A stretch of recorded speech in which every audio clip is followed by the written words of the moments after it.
How do you dream, create goals, plan, and be productive when you have a lot going on? A lot of productivity advice is designed for 10% of the population, and it's for the person who has a lot of time freedom. They don't have a lot of responsibilities. They're able to fully just like basically treat their goals and their dreams and their aspirations as a part-time job. But what about the rest of us, the girls that have big dreams, aspirations, they want to achieve, they want to do all the things, but they also have a lot going on?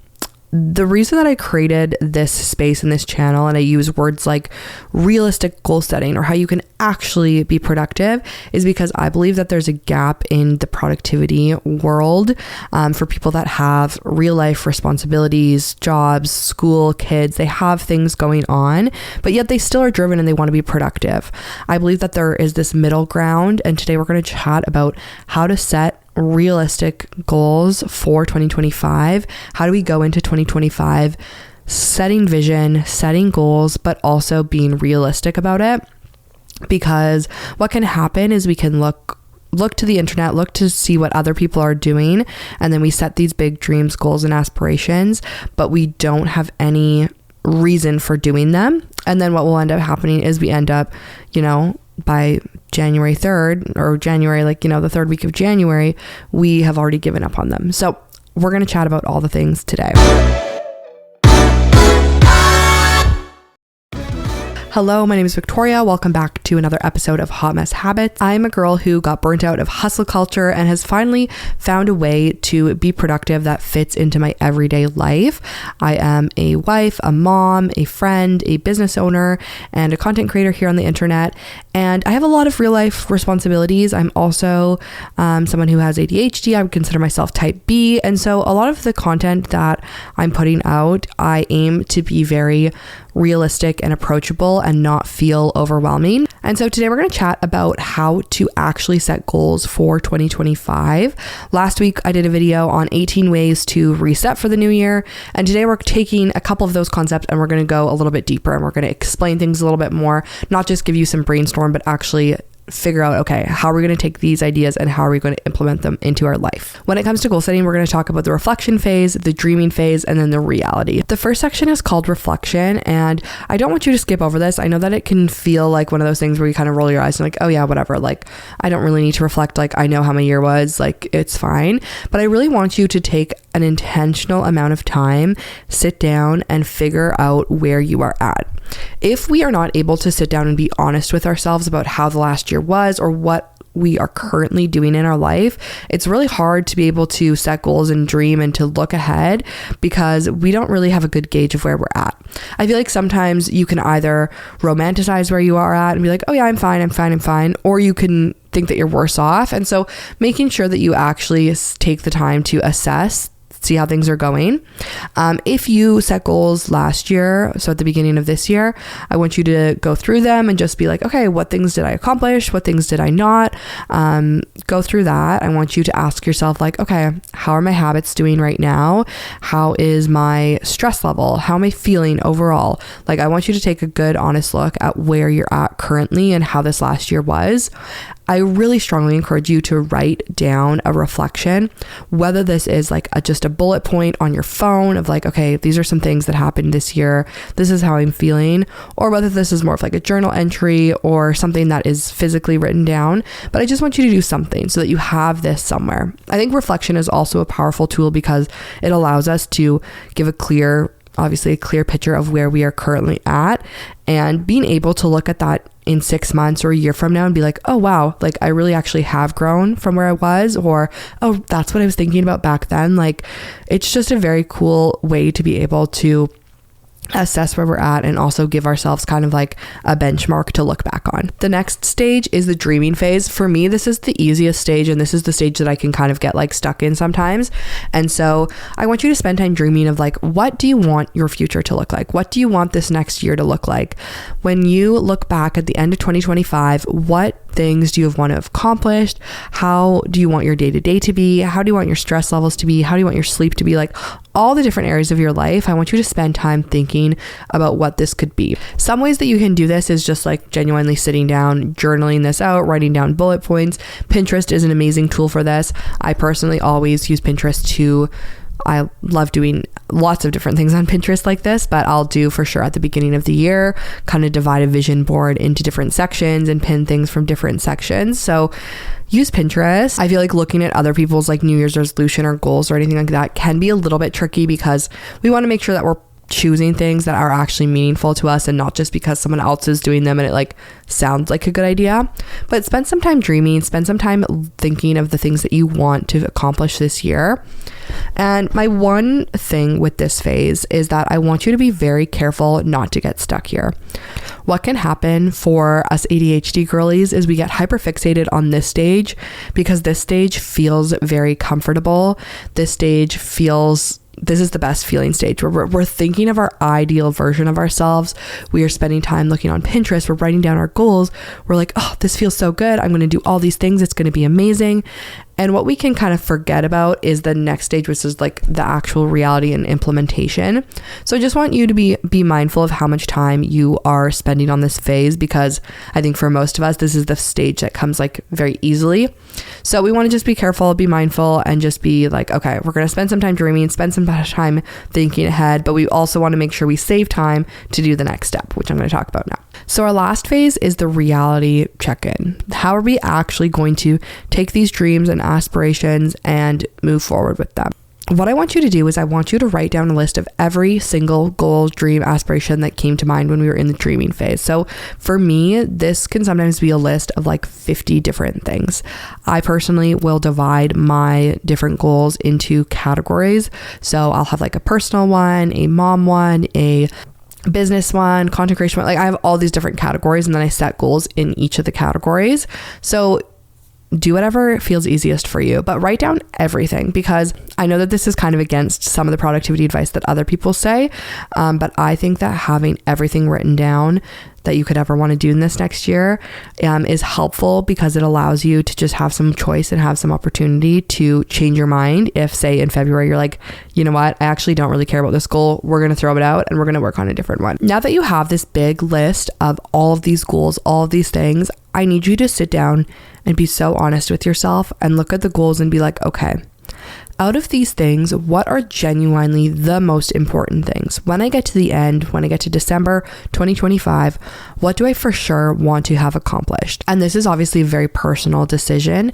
And I can't tell you like which goals are the best and which ones aren't. But I know that you know that like there's some goals that you've written down that you're probably like, okay, you know, is this actually the most realistic thing for me to do? Do I actually really want to do this? Like, do I really want to run a half marathon, or does that just sound like a good idea? So I want you to put the goals in order of importance, but you can still leave everything kind of on your list of goals, but I want you to put them in order of importance. Once you have the goals written down in order of importance, I very strongly encourage you to print them off, write them down, and have them somewhere visible. I always put my goals in a frame beside my desk so that when I sit down at my desk to do my work, I can see what my goals are. What can happen for me is that I will write all these goals down and then I'll like close my notebook and I'll forget about them. And so I need to personally have them somewhere very visual where I can see them and where I can reference them. And then just as the year begins, obviously you're not going to be able to do every single goal at the same time. So like if you've set yourself many goals, you're not going to be able to do all of them at the same time. Having your goals printed out and visual allows you to be able to reference them. And then also if say throughout the year you do want to switch things up and you're like, you know what, this one is not really this goal that I've been working on. It's not really my top goal anymore. I don't really feel passionate about it. You can just move on to one of the other ones you set for that category. And you have those options. We have to remember that like we are the ones that are setting the goals. We are the ones that are in charge of this. So like there's no reason on trying to force yourself to do something that you don't actually enjoy doing, or that you're not actually like, there's no reason behind you doing it. So just keep that in mind, have those options available and visual for you to see. Next thing is to set realistic check-in points for your goals. So once you've written down these goals, again, I just chatted about, what can happen is we can close the notebook, we shut the laptop, and then we never really think about them again. And then it comes to the end of the year and you're like, oh, what even goals did I set at the beginning of the year?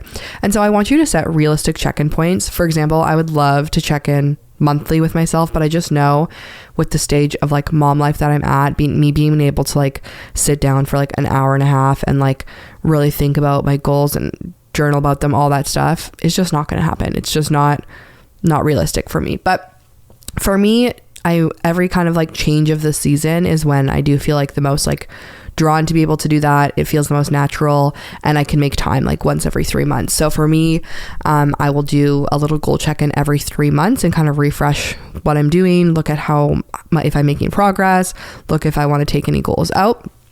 So set a realistic check-in point, and then the way to like hold yourself to do this is like put it in your Google Calendar, put it in whatever, your paper planner. I know some of you last video were like, I still use a paper planner. Put it in your paper planner that is your check-in point, and hold yourself to that. And when that date comes around, even if it's not that exact date, but sometime in that week, make sure that you sit down, look over your goals, and see how you're doing. When you do have your check-in, again, I want to make sure that you don't get caught in the dreaming phase. I don't want you to just be like, oh, let's spend time like thinking of the ideal version of myself. I want you to spend time actually planning like, okay, these are the goals that I want to work on. How can I work towards these goals in the next week, in the next month? What can I practically do tomorrow to start working on my goals? I also want to leave you guys with a few mindset shifts to remember as we are setting goals, as we're moving forward into 2025. First of all, I want to just remind you again, do not choose goals just because they sound like a good idea.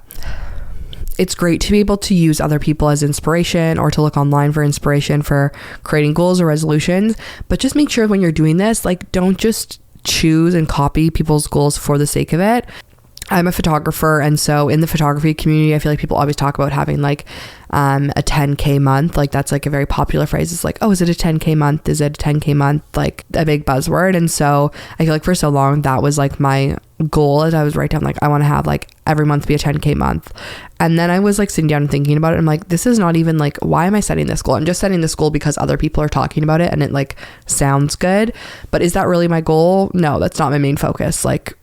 And so I think that it's easy to do that. So just make sure that you're setting goals that you actually want to do. They actually have meaning to you, and they actually make sense for your life. Another mindset shift is just being okay with changing your mind. I think that this is where shame can kind of creep in, is like, okay, you pick a goal, you start working towards it, and then February comes and you're like, oh, I have not made any progress. It is okay to change your mind and say, you know what? I don't really feel like doing this. I'm going to change. I'm going to pivot. I'm going to do something else. You're not a failure because you decided to change your mind and work on something else. It's totally okay to pivot. It's healthy. Being able to pivot and not feel that sense of shame that's like dragging us down is actually a really great way to be able to move forward with that. The last mindset shift is just knowing that you can start goals at any time of the year. So most of you are probably watching this video and it's the end of December, or maybe you're watching in early January, but you can set goals at any time of the year. If you feel like so much pressure right now, or you don't have the mental capacity right now to really even like reflect or think ahead to the new year, that's fine. Just enjoy the season, and maybe in February you're going to set some new goals, and maybe in March you're going to set some new goals. I know that January or like Monday can feel like the most natural day to start, but sometimes the best day to start is just whenever you are in the best headspace to do so. So no stress. If today is already like January 5th and you're watching this video and you feel behind, you're not behind. You can set goals in April for all I care. A few resources for me to leave you with is Notion. Notion is such a great way to be able to like track your goals, and to honestly, I use Notion for everything. I've always used the free version. I don't pay for any of the like features, but it's amazing. I keep everything on there. That's where I do my goal setting and keep everything kind of like on track. Pinterest is also great for making vision boards and just pulling images to go along with your goals. And then also I'm a big Google Calendar girl, or like any type of online calendar, but using those three tools to like support your goal setting, the best combo. Thank you for tuning in to another episode of Hot Mess Habits. I'm thinking of next week probably doing a breakdown of what my goals are for 2025. I'm very hesitant to do this because as I've talked about before on TikTok, when you share your goals publicly, it can kind of take away some of the like motivation to do it, in the sense of like you kind of get this rush of dopamine from like sharing what your goals are. So I have to be very careful about doing a video like that, but I really think it would be cool to be able to like do a video or a podcast and talk about like what my goals are, and then maybe do a check-in like kind of halfway through the year and then at the end of the year. So let me know if you're interested in that, because if they're like, I want to make sure that people actually want to see that before I expose all my goals online. So let me know. But thank you so much for tuning in. I will see you back here next week, and I hope you have a wonderful week. Bye.